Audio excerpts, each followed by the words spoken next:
honeysuckle soup on a hot summer day. Coffee comes back in a nerve-wracking way.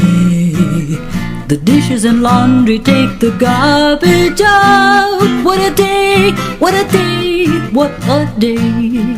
Welcome to Capital Region Today. I'm so happy that you're joining us today. We've got a great lineup and very, very interesting group as our last segment. We're going to be talking about a book, but we're talking about civil rights movement in 1964. We also have Carmen Lookshire on the show today, and she will be singing she has a single that's out now, and it's on platforms on the internet, so you can hear that. She's going to sing it for us today as well.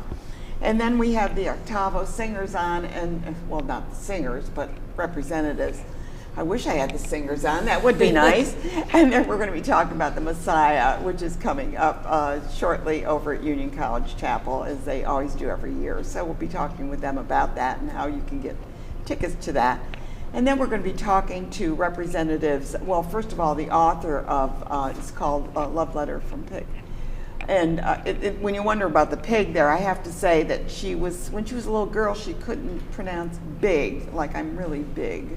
So she used to say pigs, so her brother called her pig. So I think that's a sweet story, and I wanted to explain that a little bit.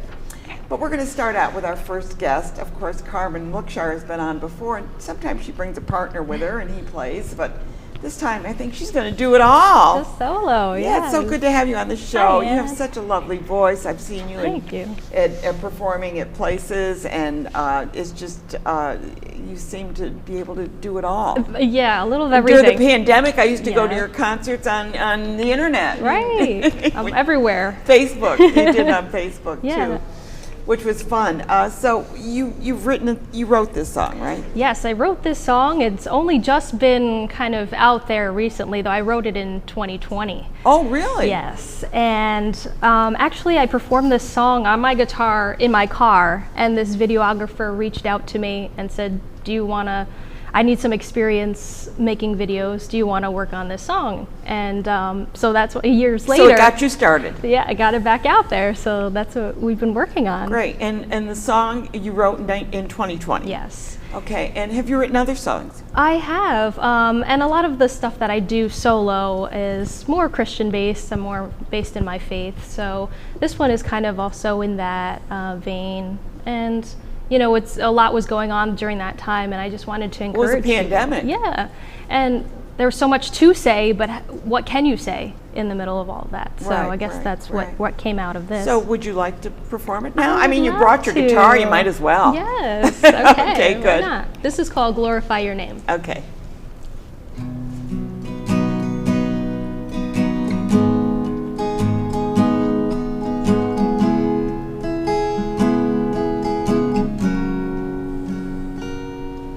Sitting here thinking about the words to say to the heavy-hearted when things don't go our way, when we need patience, understanding, and a will to keep going. I will praise you in the sorrow, the hurt, and the pain. Everything, oh everything glorifies your name. Though I walk through the valley of the shadow of death, I will fear no evil, for you're with me to the end. My Savior, my Redeemer, my Father and my friend. I will praise you in the sorrow, the hurt and the pain, 'cause everything, oh everything glorifies your name. Made a blind man see, made a deaf man hear, raised a man from a grave and healed a bad man's ear. These have been moments in the darkest of days, and that's why we still worship you, From age to age I will praise you in the sorrow, the hurt and the pain. 'Cause everything, oh everything glorifies your name. I will praise you in the sorrow, the hurt and the pain. 'Cause everything, oh everything honors and glorifies your name. Oh, that was beautiful. Beautiful. Thank you. Thanks so much. I know that. Where are you performing now? I know you get out there. I'm and perform. everywhere. I know you work with your church Literally. as well, Yes, don't I you? do. Are you? I'm a cantor at Christ Star Light, and Okay. I perform a What lot does a there. cantor do? They lead the singing in the church, and I tell everybody, come on and sing with me, basically. Okay, that's what you do? Yes. Yeah, good. And I play at Brapa 72. I'm actually doing a fundraiser at the end of this month at Tenbrook fundraiser for their education center. Good.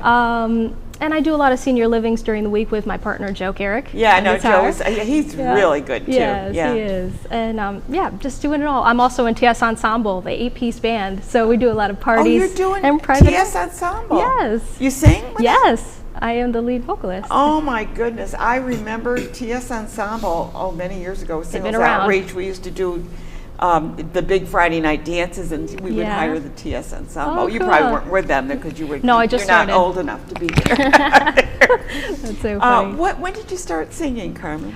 I probably started around 10 years old, thanks to church, is just being in the pews and singing at church, and then eventually getting involved in the choir there. Okay. So, yeah. And when did you get your first guitar? I always love those questions. Oh, later. I was, in my 20s, later. Oh, you were an adult when you got it. Yeah. I was an adult when I first started taking singing lessons. Okay. Because I could finally afford You took them. lessons? Yeah, for a few years. Oh, really? I mean, I thought it was so natural that Oh, it was yeah. like you didn't have to Well, take a you lesson. need to learn the foundation, and Yeah, I guess you thankfully do. I have, because the foundation of classical singing has helped me with singing in a band and singing rock and roll songs, because that could be tough on the voice, but Yeah. because you have that foundation, it really helps. Yeah, I always think of you as more of a melodic. Is that's the wrong word? Is that well, kind of like something I would hear in a nice lounge or Ooh, yeah. a club or Yep. something like that.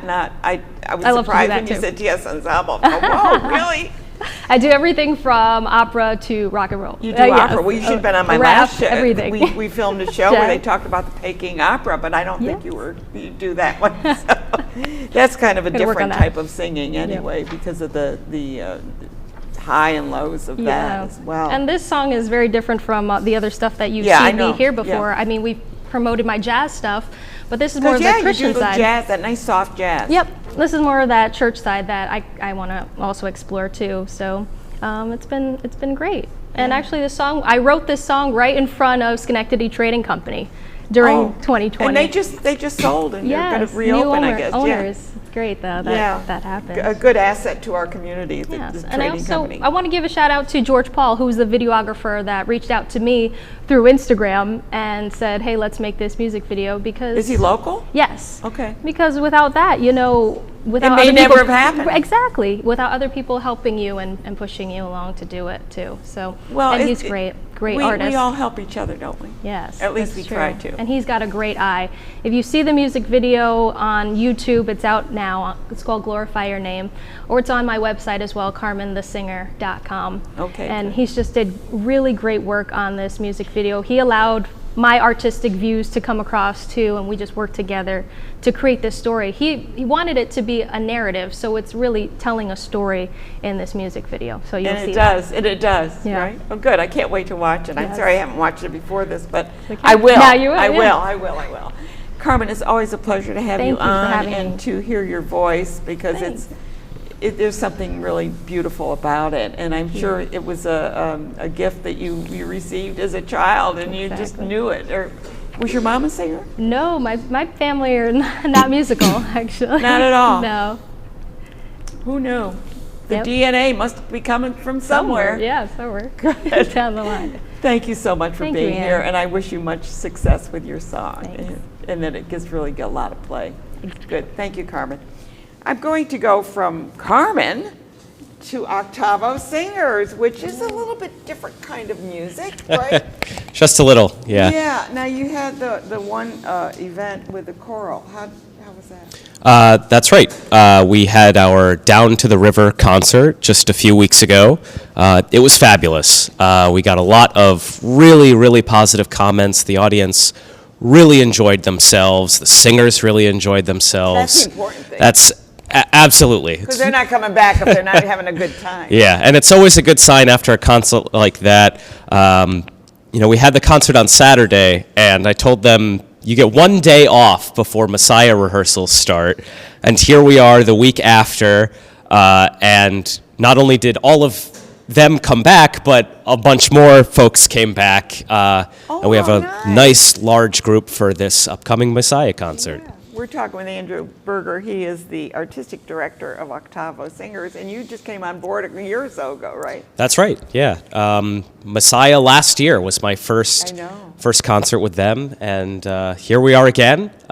Is it a bigger group than last year? I would say it's a slightly larger than our Messiah last year. Yeah, So we're over 100 going in, and like I said, we're only one rehearsal in, which means typically there's going to be maybe half dozen or a dozen more singers who come in over the next couple of weeks. Yeah. I think everybody knows the Hallelujah. Everybody knows that one. I mean, but why not? Why wouldn't they? Because exactly. That is the I guess I don't know what to say, the mark of the Messiah. Yeah, it's definitely the most favorite, Exactly. most well-known chorus. But there's so much more to this piece. I tell everybody I know, I say, I'm so excited to be involved with a group who does the whole Messiah, because, you'll have churches or other smaller community groups who do the Christmas portion. And those choruses are very, very well known, but you have... I mean, it goes from Easter, it's the whole story. Yeah. And all of it is important, and all of it is just as dramatic. The other night in rehearsal, we got through running one of the sort of passion sequence choruses, and I said, sometimes I really think these minor choruses are more fun to sing than the major ones, as far as these just emotional, just really, really dramatic choruses. Not to say that the fun, lighthearted Christmas stuff isn't fun to sing, but I like all of it. You like all of it? Okay. And so how long is this concert? Because, I mean, it wasn't, it's not just a pop in and out. That's right. So this is a large work. It is around 2 hours, including an intermission. Last year it was a little longer. I may be taking 1 or 2 cuts this year just to sort of expedite the overall concert time a little more than in the past. But it is, 95% of the whole work, and it's... They won't miss what's missing. Exactly. Yeah. Okay, let's bring Diane in here. Hello, Diane is the good to see you president. again. And I know that you were pleased when you found Andrew to bring him on to Very the team. pleased, yes. Yeah. And so how successful have these been? Or are you looking for donations, or are you looking for grants? Tell me how that's working. Well, we are always looking for donations or grants, no matter what. Right. But I do have to say, we've managed to keep our heads above water, and we are certainly in a good working situation right now. And we are very grateful to all of our donors and volunteers who make that happen, including the venues who allow us to join them. It was such a joy to be at First Reformed Church. Oh, it's a wonderful venue there. Perfect historic setting for the fall concert. And of course, Memorial Chapel, you couldn't be in a better place, than to... It's a wonderful, I mean, people get married there, and they get, my daughter got married there. Oh, really? And I graduated from there. there. So yeah, so it's a wonderful place. It has a nice memory for me as well. Your expenses then basically is purchasing music and paying a guy or something like that. Yeah, paying this guy. No, our expenses are our venues, our orchestra is probably our main expense. Orchestra with it. We didn't mention that. Andrew. Oh yes, we will have the Octavo. Fabulous orchestra. We call them the Octavo Orchestra, but really what it is professional community musicians. A lot of folks from the Schenectady Symphony, Schenectady-Saratoga Symphony. Yeah, it's a new name. Or Albany Symphony, or just players who have been in the community, and we can call them up and say, come play with us, and they'll come in. And one rehearsal, one performance, they're professionals, and we're absolutely glad to have that asset. I always wonder, talking about what you're just playing off on that, is that when these Broadway shows come into Proctor's, they use a lot of local musicians. And the amazing thing is they have to know the music and they have to know when to play it, right? Oh yeah, I mean the level of the musicianship in the Capital Region, I think is quite high. We have excellent. We have the Albany Symphony and now the Saratoga Schenectady, and they have to combine. I think at times when it's just frugal. You've got to make things work as best you can, and a lot of places are working together. Yeah, but it's so good to see since the pandemic that it appears that all the general groups in the area are up and working. Yeah. It hasn't seemed to have the negative effect that I think people really feared. Oh, the community theater, the same thing. They were worried about, oh my goodness, are we falling apart?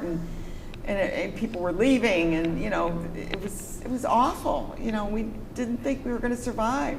Mm-hmm. Proctor didn't even know if they were going to survive. No, we are so grateful. We really are. And we're very fortunate to have, I think, the Octavo singers here, because you bring a level of music that is, there's a lot of other shows and everything, but this is I want to say more uplifting, or I don't know, there's something about classical stuff that is so good. Yeah. I like that phrase a lot. We like to do a lot of gems. Yeah. Not only the bigger masterworks like Messiah and Elijah, which we will be doing in the spring. Doing Elijah. As a matter of fact, I think we have a screen up on Elijah. And we also like to do some, or at least I like to do, some other music, like this fall concert that we just had. A lot of shorter works, but like you said, uplifting and very emotional, but also with an element of community. Not only, is it great to see all of these groups coming back alive and thriving after COVID, but the Capital Region has a lot of talent that cross over from one thing to another. No one's afraid of hurting any loyalty one way or another when it comes to, you're right. I sing in this group, so I'm not going to go. Exactly, so I'm not going to go do this other thing. Yeah. It's, we're all working together to do all of these very different from one another music making and art. Well, we just heard from Carmen Lookshire, and here she says she does this, and she does the church, and she does the jazz, and she does rock and roll. So the very fact much that identified with that. Yeah, both of us have played in gigging bands. It's just part of it. It's fun, and the fact that you're not like putting yourself in only one path, and that's the only thing I can do. And the last show that we did, we had a woman from Chinese Community Center, and she sang a little bit of the Peking opera. So, it's sort of like we are so enriched in our area. When I see other areas, and I talk to people who leave here and go somewhere else, and they said, but there's nothing here. And I'm going, I don't think people realize how rich we are. Yeah. You're absolutely right. Yeah, absolutely. Whether with the different ethnic groups that we have that push their the Italian Community Center pushes Italian opera. You got the Chinese community, Peking opera, and then you've got you singing the classics or the gems. I mean, you used your word, the gems. And then you can go to old songs, yeah. And you go to old songs and you talk to them and find out what they're doing. I mean, and I've had them on my show as well. And then you've got, many of the Cafe Lena, you've got the 8th Step, we've got the folk music. There's just so much. And I only wish I had more lives so I could see. I mean, I look at this, I go, I want to go here. Oh, I can't do that, I'm doing this. Oh, I want to do it. Oh, I can't do that, I'm doing this. It's like there's just not enough days in the week. True. Hours Very in the true. day, I guess is what I want to say. Maybe we should start some of these programs at 9 in the morning. The next one would be at 1 o'clock, and the other one would be 5, and then we get one at 9. I might be able to catch them then. I tell you, when you're trying to schedule, you think about those things, that's for sure. Yeah, exactly. So one more time, when is the Messiah? Saturday, December 9th, Okay. Union College Memorial Chapel at 3 o'clock. There are various parking areas I around was the going to say parking campus, is always a... but we do have the advantage of a shuttle, and we sign our parking area so people can park in the large area and shuttle over to the chapel. So parking doesn't have to be a problem. And there's also street parking on the side, There is which street isn't really a parking. bad walk either to the... No, it's not. Yeah. But if you want to be sure you can park and ride, there is a shuttle to do that. Okay, now, I know that since it's a college, it's a Sunday, so are most of the lots just open rather than... They are, because they aren't in session. Oh, they're on their trimester. Yeah, they are on their trimester, and they will be done by the time. So there'll be we plenty show of up. parking in there too. Okay, Yes, good. there should be. So we want to encourage anyone, there is a charge for it, Yes. obviously, because, hey, that's the Yes, way the pay world that works, orchestra, right? Yes, you can find that at www.octavosingers.org, where you can see that and buy tickets and get directions and see where the parking lot is, all that stuff. Good, and if don't miss this one, because this is really a classic every year that they do this. But they'll have something else coming up too, and I'm sure we'll hear about Elijah's coming up too. That's I'm sure. That's right. Yeah. Yeah, Thank we're you. looking forward to that. Thank you so much, both of you, for being here. It's always a pleasure to have you on the show.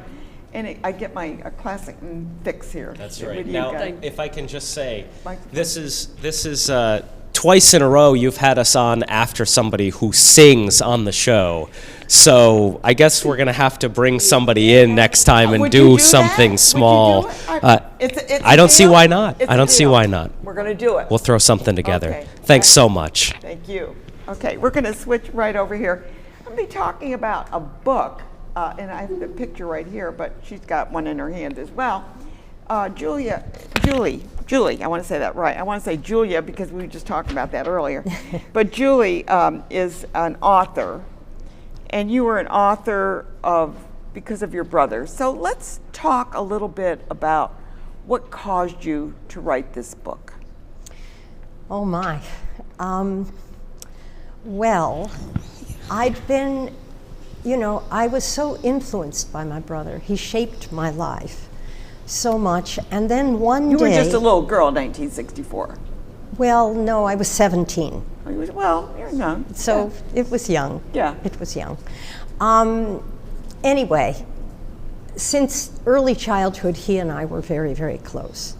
And then one day, when I was walking home from my library that's just up the street from me, I realized that my grandchildren would never know him because he's died.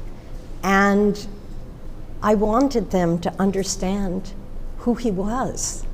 And the only way that would happen is if I told them the story. So I started with the idea that I was going to write something for the family, and I started writing childhood memories, early childhood, realizing that I would need to write about his time in Mississippi with Freedom Summer 1964. This is Meridian. He was basically in Meridian. Yes, and I, of course, was not present then. And I knew it would not be my childhood voice that would tell that story. I would need to do quite a bit of research in order to tell. And I started work on it, Actually, in 2014, I went to Mississippi. Oh, you went for there? Mississippi Freedom Summer at 50.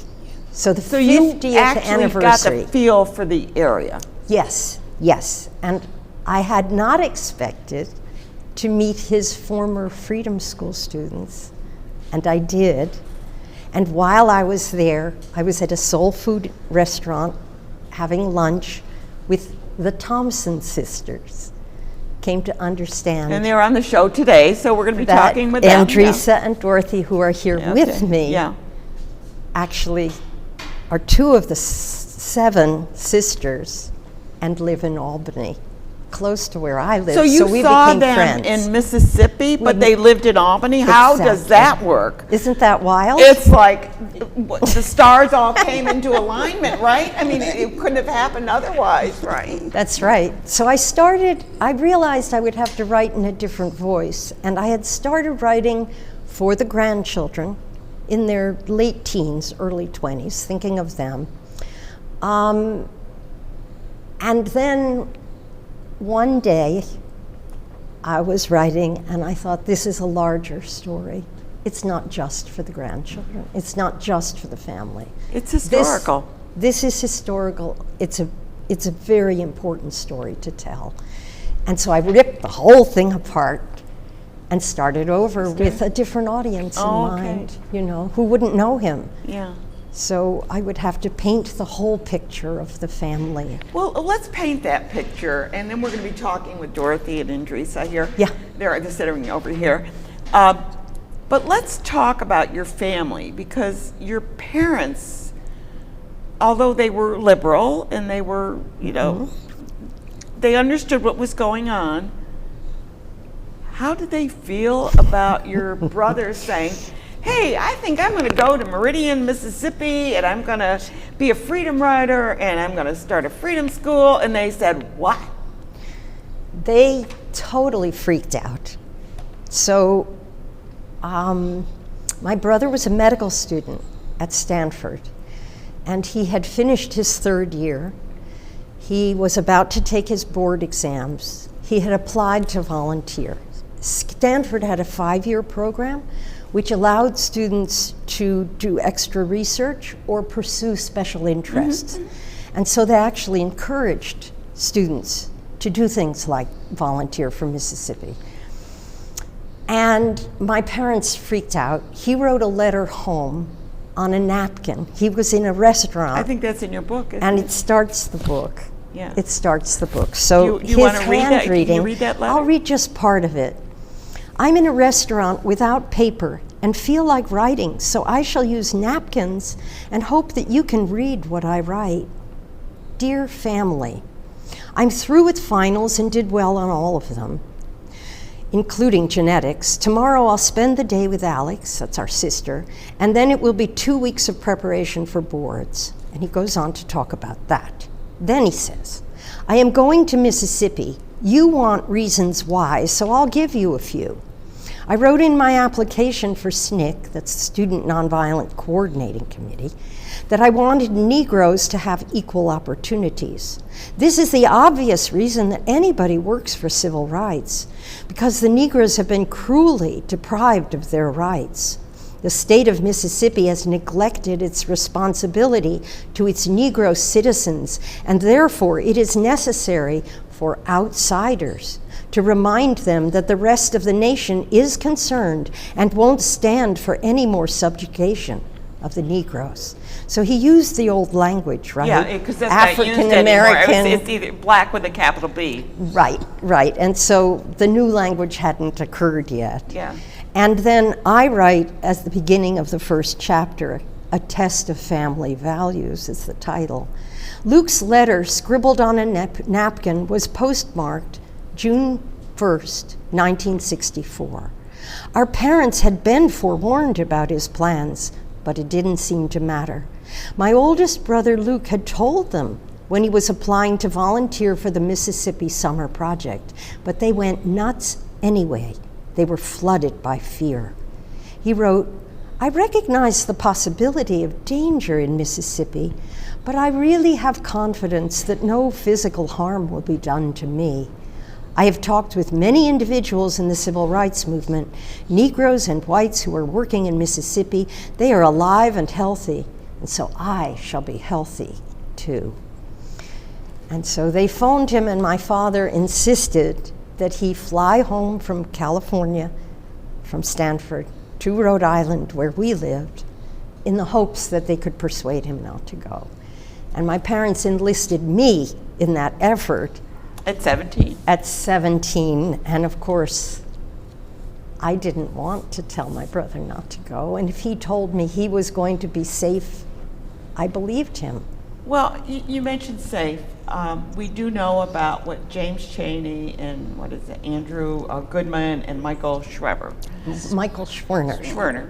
And they were, the three of them, of course you that are watching the show might remember that these were three freedom riders that went down there, and they were kind of delayed in one town, and then they had to drive to another town, and actually it was the sheriff that alerted the KKK, and the three boys were murdered. Was that before or after? So he was home in Rhode Island, and that was June 21st. It was reported on the 22nd that they had disappeared. Yeah. There was no evidence. They must have gone to Puerto Rico for a vacation. Right. That's what the governor of Mississippi was saying. It's all a hoax, of course. But my parents really freaked out. And so this was before he went. This was before he went. So even though he said, I will not be harmed, right. This comes up. This comes up. And then, not only does this come up, but James Silver, a historian who was teaching in Mississippi, said on the television, don't come to Mississippi. If you do, you're going to be murdered. It's too dangerous. So my mother shrieked, but my brother was not to be dissuaded. And at the orientation where he went, they did everything they could to discourage the volunteers. Because they didn't want people to go. They didn't want anybody to be hurt. Right. And of course, the whole effort was nonviolent, and so you went through this training to learn how to handle yourself and not fight back if somebody was beating on you or spitting on you, or a mob, which my brother faced later, was happening. And then, of course, he was assigned to Meridian, which was the city where Mickey Schwerner and James Chaney had been working. Right. And then he was writing in his diary, Meridian, not Meridian. What will my parents think of that? I mean, it's got to be alarming. Yeah, it was very, very frightening. So he went there and he taught biology. He taught in the Freedom School. Every Freedom School teacher, so the effort basically for Freedom Summer was voter registration. And they had the Mississippi Democratic. So they started a new party, and because it was so dangerous to register to vote, only 6.4% of African Americans were registered, because you could lose your home, you could lose your job, you could lose your life. Exactly. And so what SNCC and the other organizations involved, the civil rights organizations, did was to create a new party, the Mississippi Freedom Democratic Party. And when they went out to register voters, some might go to the county courthouse to actually try to register with the Mississippi Democratic Party, but many more would sign on to this new party. So the main thing was to register voters and to show that blacks really did want to vote, but they were being prevented. They were being, But then in addition, they planned the Freedom Schools, which never had been done before. And so when Luke went, every teacher had to teach citizenship, had to teach something about black literature, so that the students would learn about their heritage and about civics and what it means to be a citizen. And the whole idea was to develop future leaders. And voters. But what he was most excited about, because he was involved with science and medicine, was to teach biology. And now we're going to go over and talk to the Thompson sisters. And with me, I have Andressa, Coleman, and you were a student. Yes. You have to hold your mic a little bit closer. Yeah? Yes, I was. You were a student, and your sister, Dorothy Singletary, was too young to do that. So But she was a student as well, but she was in the younger group. she was in the younger group, so she did not have Luke as Yes, a teacher. she did.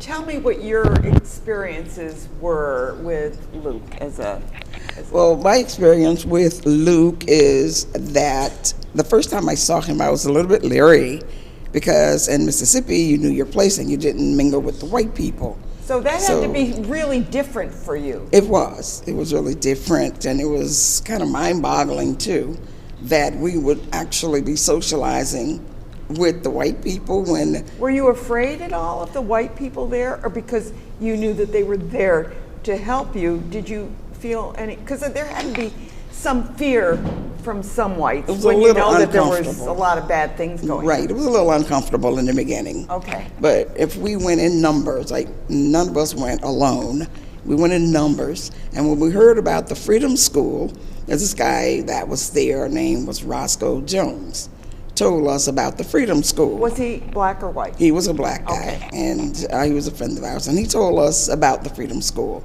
And I'm thinking, we're going to go to school. School is just getting out. I don't and want we're to gonna go to school in the summer. And he said that this is different. Let's go see what it's about. So we go down, and there's all these white people there. And I had all my sisters and my sisters with me. And you have eight of you, right? 7 girls, 2 boys. 2 boys, okay. And my sisters were younger, so I was kind of like in charge of them. So I took them down with Roscoe and went down to see what it was about. And the first person, white person that I spoke with and had a conversation with was Luke. And he was saying, "Oh, I'm glad you came down." And I'm kind of looking around trying to see why. Are you glad that I came down? Now you're suspicious. You're a little suspicious. Right. So in a little while, we got to know him. He was a little quieter, laid back, but he would write. He was always writing. And I was always speaking, trying to see what he was writing. And So my you still were a little bit distrustful in the yeah, I beginning. was a little leery of what he was writing. Yeah. And the kids were around, and then he would let them read. And one day he wrote something. In fact, what he wrote on your napkin, he let me look at it. And he's just writing to his mom. That's okay. So after that, it was good. And it turned out to be pretty good. Yeah. And going to school in the summer was really nice. It was educational, and it was interesting, and it was really intriguing to be socializing with the white people when we weren't used to that in Mississippi. Yeah, and there was really a true segregation. Yes, is that what you say? definitely. And you tell a story about school, about how they had to let you out at a different time so the bus. Tell us about Yes, the Meridian High School children would get out at 3:30, and we would get out at 3:30 from Harris High School and Carver School. Were the schools segregated at that? Oh, yes, Okay. definitely. I'm just So we would get, the kids that rode the bus would get off the bus, and they would most of the time get off on the same bus stop. And it was always a fight, always something. And if we didn't start it, if they started it, we got the brunt of it. Of course. So then they changed. They let the white kids out at 3:15 and let us out at 3:30. Okay. So we had to stay there a little 15 minutes longer. Yeah. But my sisters and I wasn't really involved in that bus stop stuff because we walked to and from So school. you didn't have to deal with that. No, we just kind of But it's heard about interesting that there was that issue as far as the buses even. Yes. I mean, it was really interesting. Can we bring Dorothy in here for a moment? Oh, come on, Dorothy. She said Dorothy is a very shy woman. She's afraid to talk, but I'm going to make her talk today. Make me talk. Yes. Now, you were not in Luke's class. I was in the You were in the Younger, school. younger. Did he teach you as well? No. yes. Oh, he did, I okay. I was 13, 14, I think. Okay. And really, I was with the younger group, and we didn't want to play we want to play, and Luke played along with us. He would ride us on his shoulders and put us on his back, and we would love that. We were tomboys, and amazing. And we just love it. It's something that you would never even have imagined. Exactly, yeah. And he was like a little kid with us. I mean, he played with us, and we love that. And I think that's how he pulls us in with the trusting with him. And how were the other, and we're talking about Luke, but there were other teachers there. Did you feel the same way about the other teachers? Well, yeah, yes and no, yes. Some of them, I mean, I would never want to, like, just go and trust right away. But like I said, Luke was different. Yeah, Luke was different. I don't know, he was just a different person. He taught through play. He would play with us, and we love that.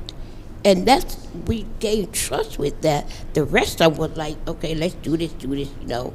Like, I don't know you, and I don't trust you that much. But now, I know that when we talked at Siena College here, I don't know whether it was you or Dorothy, and perhaps one of you can tell the story, about a little black boy who kind of got lost, and he went to somebody's house, knocked on the door, and said, "Can I get some help?" Is that it? Was that you telling the story? Why don't you let her finish? Because to me, Andressa, this story struck my heart when you told it. That anybody, well, I'm going to let you tell the story. Okay, it was a little boy that lived across the street from us. His mom had 2 kids, a little boy and a little girl. His name was Johnny, if I'm not mistaken. He was maybe 12, 13, somewhere in there. And he went away from his home. He wound up in a white neighborhood, which we weren't supposed to be. And he knocked on the door and asked the lady, could he have some water or something? And she gave him water, then she gave him food. And she put him out of her house. And a few blocks from her house, he died. He had been poisoned. So she gave him poisoned food, and it poisoned the kid. And nobody knew what happened to him.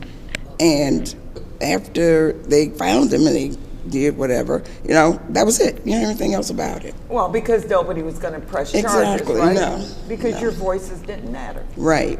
Right? It didn't, no. Yeah. And you were there when the 3 boys were murdered, right?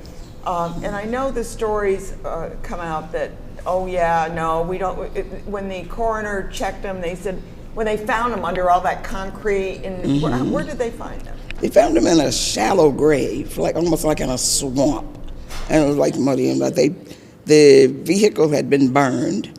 They burnt that out, and I think they found them like in a swampy area or something like that, from what I hear. And that was. And they said that the cause of death was unknown. Right, for a long time. And they had been beaten to death. Yes. Yeah. And I think some of them had been. If I'm not mistaken, I think they set the car on fire before the guys got out. Yeah. Because when they had the service and whatever, they just didn't open it or anything like that. How did the black community feel about that? They were horrified. I mean, they were all white boys, right? Right. Oh, we were. 2 whites and 2 of them. Okay, Mickey and. You can chime in. You're on a mic too. Yeah. Sorry, Mickey and Andy were the white guys. James Cheney was the black guy. Okay. He was our neighbor, and we knew him quite well. And they were saying that they disappeared. They don't know where they are. Maybe they'll come back. It was a hoax. Yeah, and saying that we got these agitators down here, and they just hooked up with the agitators and hiding someplace to get some attention and all that. And it was like, that's all. They just brushed it off like it was nothing. But did the black community realize what was going on? Yes, we knew what was going on. Yeah. But it was just like, we had no proof, and we couldn't really say anything about it to the authorities or anything. But among ourselves. I think the FBI ended up coming down. Well, the FBI did come down there. And in my opinion, when the FBI came down, they said they was going to help out and do this and do that. And I saw this movie once called Mississippi Burning. Oh, I saw that movie. Now, the way they portrayed those FBI guys about coming down to help this, help that, That was not true. That was not true at all. Because in my opinion, they were like hostile and they were white. Yeah.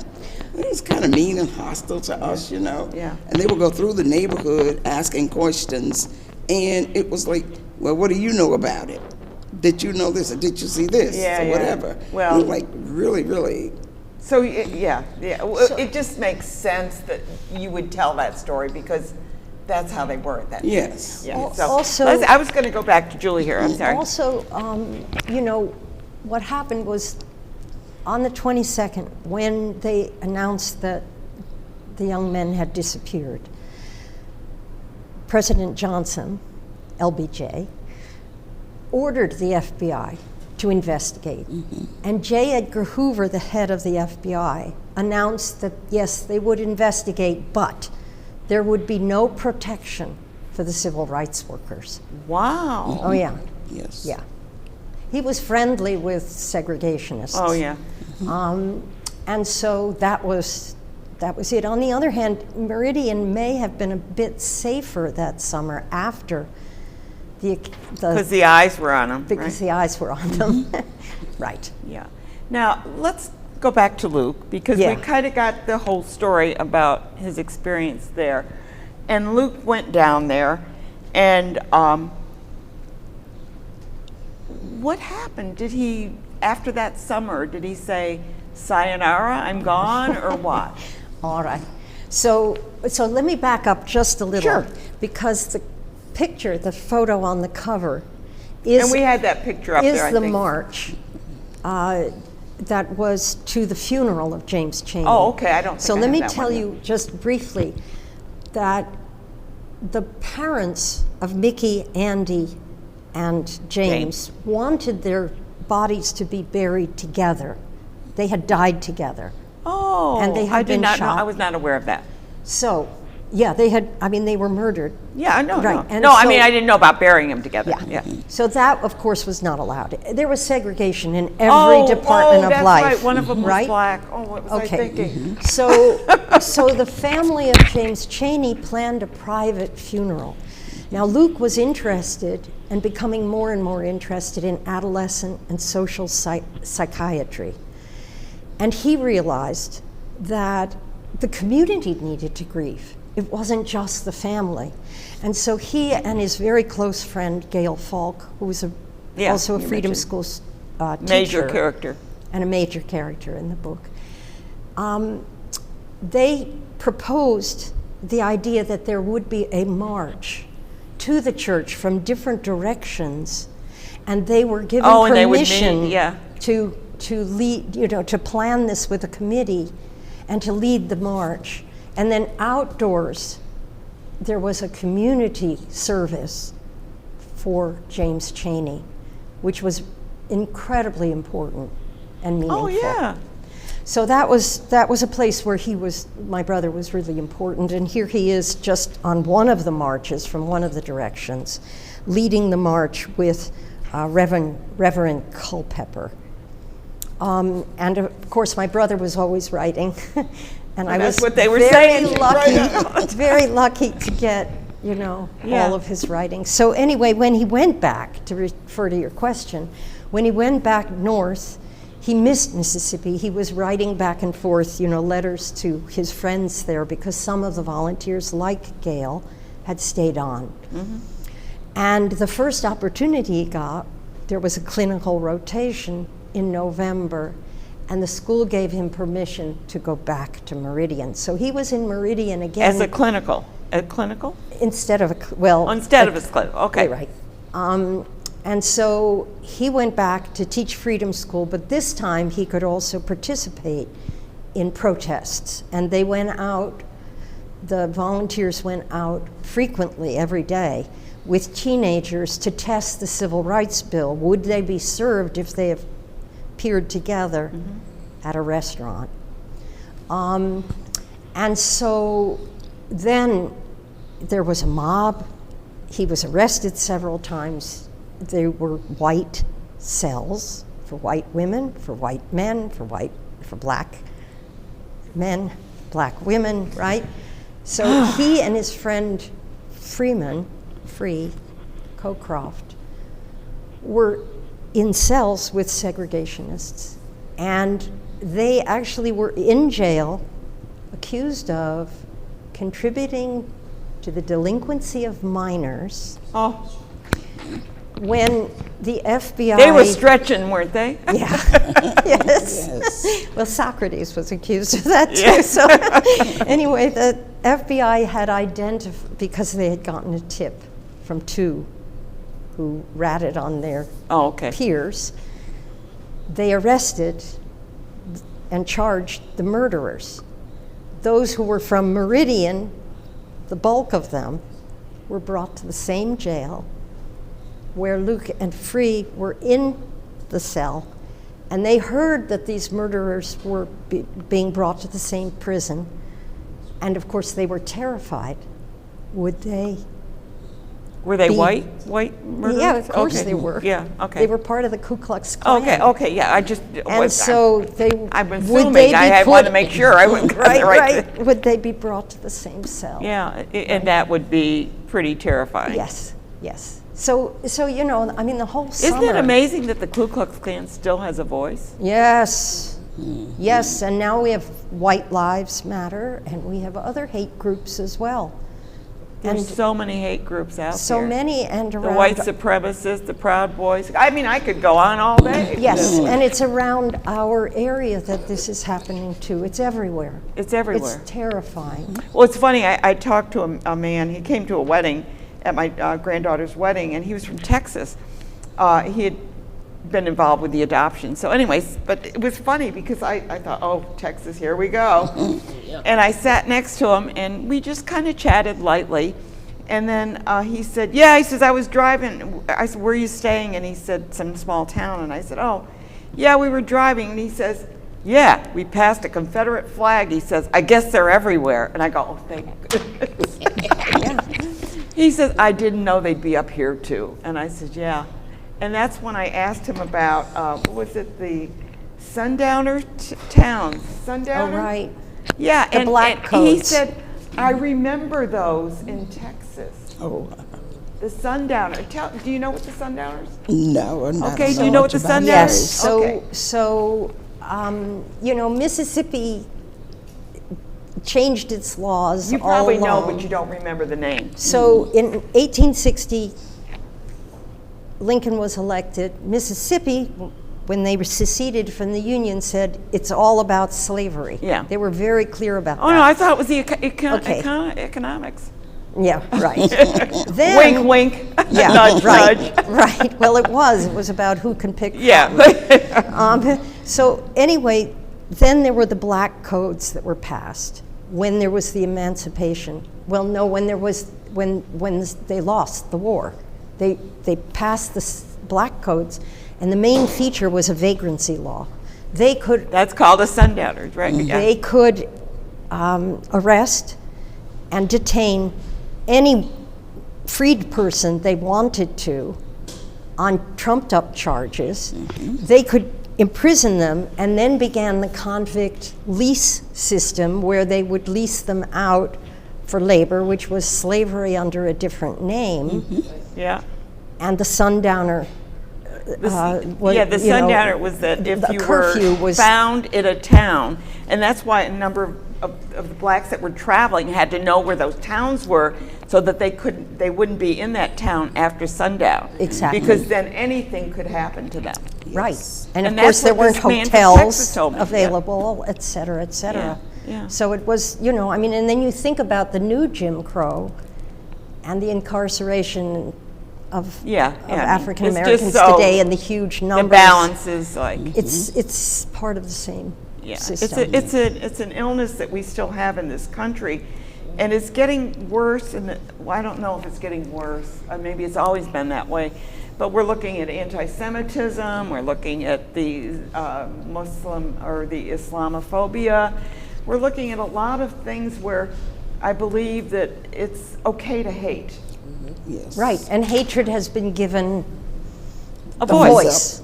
A voice in a way that it didn't have before. We didn't have before. So, and maybe it was there, but people were at least realized this isn't a good thing, so I'm not going to, continue with it. But now it's okay to wave that, the loser flag and stuff like that. That's right. And so I'm hoping that my book will inspire people. My brother's where can they writing get the book? is really beautiful. It's a wonderful book. Thank you. It's a wonderful book. Thank you. And when I spoke with these three ladies before, and Paul Murray, who has been instrumental in helping to promote, he gives the courses on civil rights. Yeah, at Siena College. It's so important, I think, at this day and age that we realize, and even though that we have some governors in the country that thinks we shouldn't be talking about, the Holocaust and not be talking about Black history, because I don't know why. Because somebody might be uncomfortable. Oh, was that the reason? That's They the might reason. be uncomfortable. Well, heavens to Betsy, we wouldn't want anybody to feel uncomfortable. Right. You never felt uncomfortable, did you? Oh, of course not. Oh my. Can I read just Sure, a tiny go right bit? ahead. We have about 2 more minutes, so go right ahead. So, so Gail Falk, his friend, wrote, "These children," when she was reflecting afterwards, after the summer, "these children will not grow up like their parents. Freedom songs have been their nursery rhymes. For their parents, freedom still means danger and bombings and beatings. For the children we knew, freedom is beginning to mean friends and new ideas and being brave enough to start to dream about and choose the life they want to lead when they grow up, and learning to make these dreams come true. They are already, as one of the Freedom School students said, free in the mind. And is this not a lot closer to the meaning of that word, which none of us really understands?" Okay, and So, how to get it? yes. It is available on Amazon, but I'm hoping people would go to the local independent bookstores. The Stuyvesant Plaza bookstore in Albany is carrying it. Yeah. And you can go to the University Press of Mississippi, and they would be happy to send you another book. And right at the moment, they're having a sale, so the books are on sale for it's an important half book, but price. before we end, real quickly, your brother died. Yes. But he did not die because of this movement. So just quickly, Okay, we he have 1 died minute. just 2 years after Freedom's Summer in 1966 of a very aggressive case of cancer. And it was a shock, complete shock. Imagine what he'd be doing today. I know, Yeah. that's the truth. You had an inspirational brother. I and did. look what he's created, maybe not because of his death, but because of what he did in Meridian and how he's affected Andressa and Dorothy and many other children that were there at the same time. Yes. To at least allow you to realize there are other whites in the world. Yes.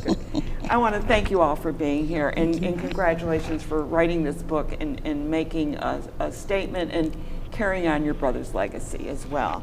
I'm Ann Perla. We're watching Capital Region Today. We got a great show coming up next time. I hope that you'll join us, and please pick up a book. It's the one that you open up and you can close, and you can stop at any time you want, and you can open it up again. Get a book. Yes. I'm Ann Perla. Thanks for watching.